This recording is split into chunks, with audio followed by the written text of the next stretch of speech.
안녕하세요. 레인파트너스 이승재 변호사입니다. 안녕하세요. 엄민지 변호사입니다. 요즘 유튜브나 SNS를 통해서도 굉장히 자주 보는 광고가 사설 선물 거래 그리고 대여 계좌 광고입니다. 이런 거래 정말 안전할까요? 그리고 정말 합법일까요? 변호사가 알려드리겠습니다. 원칙적으로 선물 거래를 시작하기 위해서는 증권사별로 요구하는 증거금을 지급해야 하는데요. 아무래도 선물 거래가 변동성이 매우 크고 위험성 역시 큰 만큼에 어느 정도의 증거금을 요구하는 건데요. 국내 선물 거래의 경우 신규 투자자에게 70시간의 교육 이수와 3천만 원의 증거금을 예탁할 것을 조건으로 하고 있습니다. 네, 그런데 이렇게 증거금을 3천만 원 이상 내는 거하고 교육 이수를 하는 게 사실 개인 투자자로서는 부담스럽기 때문에 많은 분들이 사설 선물 업체에서 대여 계좌를 선택하게 됩니다. 이들은 업체에서 대여해주는 계좌를 통해서 실제 선물 거래를 할 수 있다라고 광고를 하는데요. 대여 계좌에 돈을 넣고 거래를 한다고 하더라도 실제로 업체에서 계좌를 통해서 실거래가 이루어지는 경우는 사실 거의 없기 때문에 변호사로서는 당연히 이를 믿고서 거래하는 것을 추천드리지는 않습니다. 이렇게 사설 선물 거래소를 통해 대여 계좌에 돈을 입금하도록 하고 실제 선물에 투자한다고 광고하는 경우 사이트 운영자는 사기죄나 자본시장법 위반죄 등의 혐의로 처벌될 수 있고 투자자는 자신이 금융기관을 통해 투자한 것이 아니기 때문에 최소한의 투자자 보호장치도 없다는 점을 반드시 기억할 필요가 있겠습니다. 네, 그리고 이제 피해자분들 중에서는 사설 업체에서 증권사의 HTS 시스템하고 동일하게 생긴 HTS를 제공하기 때문에 또 안전한 게 아니냐, 이런 거는 좀 시스템이 있는 게 아니냐라고 물어보시는 경우도 많은데요. 이런 프로그램이나 사이트 화면은 쉽게 조작이 가능하기 때문에 이것만을 믿고 거래하시는 것도 굉장히 위험합니다.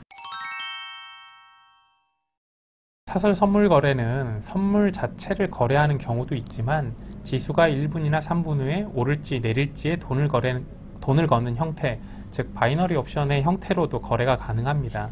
하지만 아무리 금융 전문가라 하더라도 1분이나 3분이란 짧은 시간에 합리적으로 지수가 오를지 내릴지 예측하는 것은 거의 불가능하기 때문에 법원은 이러한 점 등을 이유로 들어서 이런 형태의 투자는 도박과 다를 바 없다고 최근에 판결한 바 있습니다. 네, 이런 형태의 투자는요, 최근 문제가 됐었던 FX 마진 거래나 가상화폐 마진 거래와도 크게 다를 바 없습니다. 이런 경우 투자자도 도박죄로 처벌받을 수 있는 만큼 이런 유형의 거래는 피하시는 게 좋겠습니다. 먼저 다른 사람이나 업체를 통해 투자를 하시려는 경우에 자신이 투자를 하려는 업체가 어디인지, 대여계좌의 예금주와 사업자 등록증 상의 업체명이 정확히 일치하는지 한번 확인해 볼 필요가 있겠습니다. 업체명이나 예금주가 동일하지 않다면 대부분 대포통장을 이용한 사기 업체일 가능성이 높습니다.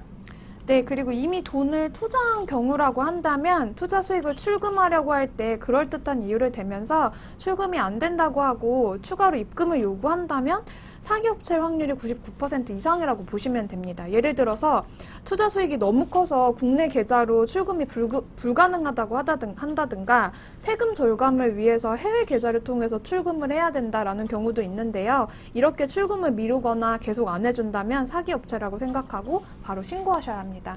예, 그리고 사실 이러한 경우에 투자한 돈을 받을 수 있도록 변호사가 직접적으로 도움을 드릴 수 있는 건 아니기 때문에 투자금이 어느 정도 규모가 되는 경우가 아니고서는 바로 경찰에 신고를 하는 것이 더 큰 도움이 될 수도 있습니다.